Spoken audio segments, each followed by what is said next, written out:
Western Massachusetts was under a tornado watch and at times a tornado warning yesterday. 22 News Storm Team meteorologist Adam Stremko is working for you with just how lucky we were. Some parts of New England did sustain major damage from yesterday's severe weather.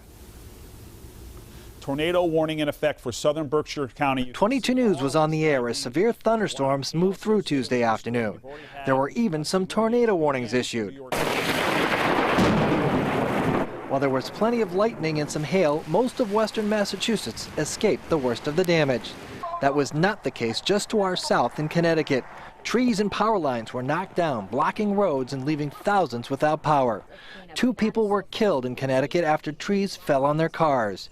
It was almost 7 years ago that the June 1st tornado carved a path of destruction through western Massachusetts. People who live here in the neighborhoods off of Island Pond Road remember that day vividly. We do get scared when we hear it on the news. We look at the clouds, we come out, we see the wind, make sure all the windows are closed, blocked up, and we go to a secure spot. Skyview 22 flew over some of the neighborhoods that were hit hard by the June 1st tornado. Most of the homes have now been rebuilt or repaired.